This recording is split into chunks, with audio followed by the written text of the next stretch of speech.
Hello everyone. So today I'm going to discuss some tips and tricks for psychiatry stations that will not only increase your scores but will also kind of make you stand out among other candidates. So first of all, I would suggest that in any psychiatric station, talk to the patient normally, as if you are talking to any other patient. I'm saying this because time and again I have observed candidates speaking to a psychiatric patient, for example, the kind of patients who present with psychosis or patients with dementia or other psychiatric conditions, like, for example, bipolar disorder.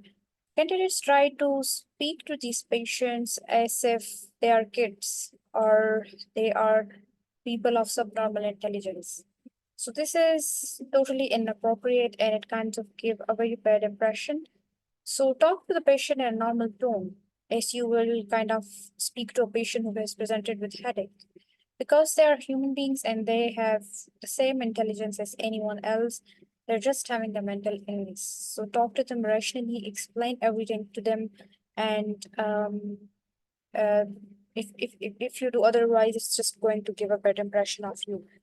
Okay. Another thing is about insight. So a lot of people think about insight as a binary thing. So they think that either the insight is present or it is absent. Insight, by the way, is the ability of a person to see that their symptoms are because of a mental illness. Okay, so many people think that insight is binary. So either a patient has got no clue about his condition, or the patient has insight that yes, he is suffering from a mental health condition and needs psychiatric help. But it's never binary.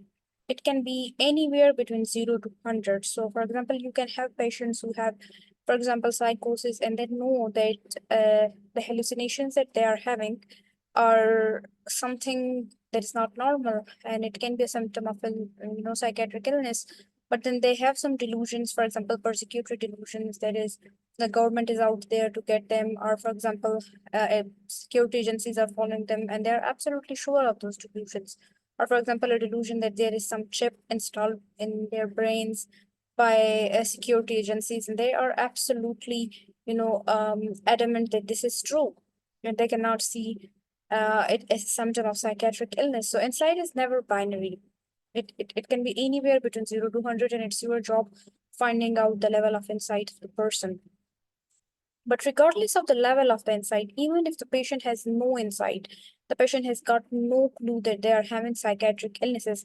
This is especially common in patient with psychosis, in patient with schizophrenia, bipolar disorder, and in patients with eating disorders. It can be really, really common.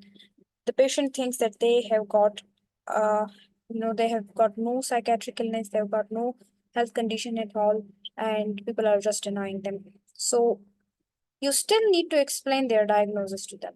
Okay, even if they have no idea, if they are absolutely adamant that they have no psychiatric condition, you still need to explain it to them. So, for example, if you have a patient with psychosis, and for example, his someone from his family, for example, his spouse or his mother or his father calls to GP clinic or calls to the community mental health team and asking them to speak with the patient because they're concerned that they might be suffering from some mental health illness. And now you are speaking to the patient, and the patient is telling you that,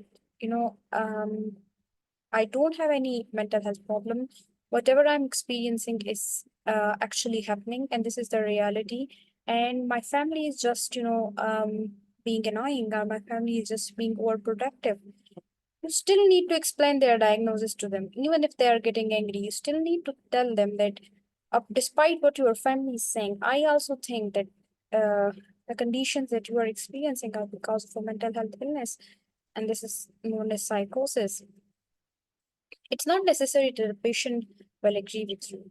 So you can always agree to disagree. Tell the patient that let's agree to disagree. And I do appreciate and I do understand that you think that everything that you are experiencing is real. But according to my assessment, I think that you have this mental health condition and you need psychiatric help. Okay, do not hide any part of their diagnosis or management plan. Okay, because I'm saying this because once I was observing a mock, and the simulator was telling the candidate that simulator was telling the candidate that I don't have any mental health problem, and it is just that my mother is being annoying and she's just annoying me, and she has been after me all this week telling me to go to a psychiatrist, and I think I am absolutely fine, and my mother is having some mental health illness. So the candidate told the simulator that, okay, just come to the clinic and I will examine you. I'll ask questions from you. I'll take history from you. I will examine you in front of your mother, so that your mother will understand that you have not you are absolutely fine, and she will stop bothering you. Okay, so this was the candidate's way of kind of luring the patient into the care of mental health services, but this is absolutely wrong, because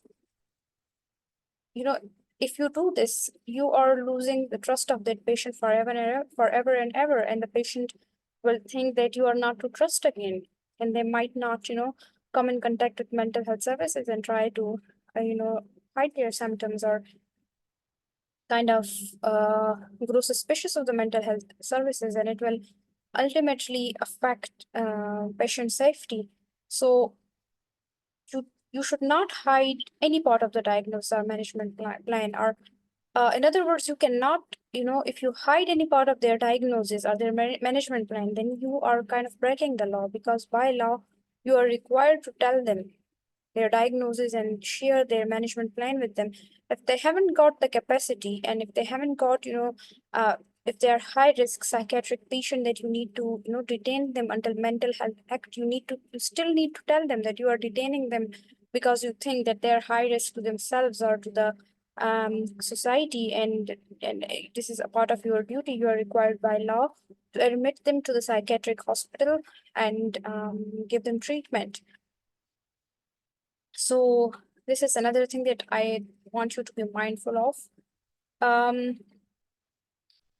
The last thing is never forget to do a risk assessment. So it's very easy to forget doing a risk assessment. For example, if you think a patient has psychosis, you might take the history of positive and negative symptom of psychosis, or you might, ask questions about dementia from a patient with memory problem. Or you kind of, you may, ask everything about eating disorder, but you may forget to do a risk assessment if you are under pressure. So never forget to, always remember that risk assessment is a vital part of psychiatric history taking. Risk assessment include four things. One is a risk of self-harm, the other is the second is risk to others, and the third part is risk to dependents, and the fourth is kind of ability to drive, or general risk like access to weapons, access to machinery, etc. So risk to self include risk of self-harm, risk of self-neglect, and societal ideation. So make sure that you ask about any thoughts of self-harm, any suicidal thoughts, and whether they are able to take care of themselves, whether they are able to shower, to dress appropriately according to the weather, to remember to change from time to time, remembering to eat, remembering to, do self-hygiene, etc. So this is the risk to self. Risk to other is especially important when the patient is experiencing command hallucinations. So in cases where patient is experiencing voices telling them to go punch people, or to go hit people, or to kill someone, or to burn someone's house, destroy somebody's property. So command hallucination are particularly high risk. Anyone experiencing command hallucination with voices constantly telling them to go hurt other people is more likely to do so. And then people who are experiencing persecutory delusions. So for example, people who think that somebody is after them, that somebody could be their neighbors, could be, somebody from their family, their friends, even people in the government. So if they're experiencing those persecutory delusions, they might try to harm those people. And you should try to establish whether they have access to any weapons at all. Then the third part is risk to dependents. So kind of think about who the person is responsible for. Is the person responsible for any child? If the person is responsible for children below the age of 16, then you might need to involve safeguarding services. Okay. If they are responsible for any vulnerable adult and you think that they are not safe, vulnerable adult can be someone with physical disability, they can be someone with learning disabilities, or very old and frail people who are dependent on a psychiatric patient who is not able to take care of even of themselves. So for vulnerable adult, then you need to involve adult safeguarding team or social services, or you might need to involve the police if there is an immediate danger to someone. If the person is responsible for any animals, like for example, if he has pets like dogs, cats, etc., then you need to involve RSCA, which is Royal Society for Cruelty Against Animals. And the fourth one is general risk, so kind of establishing whether they drive or not. So if they are driving, so for example, a patient with psychosis or dementia, if he is driving, then you need to tell them to stop driving and inform the DVLA. So even the psychotic patients who are admitted to the hospital after an episode of psychosis and they get treated and are getting discharged back into the community, they're advised to inform the DVLA of their psychotic episode. So kind of keep that in mind. Try to establish what is the job that they are doing. Does it involve access to any heavy machinery, etc.? So this is risk assessment, and it's a vital part of psychiatric history taking. So always remember to do a risk assessment in a psychiatric station, even if you think that uh, patient is low risk. Still, you need to practically do the risk assessment and document it. So I hope this was helpful, and I'll see you soon in the next video.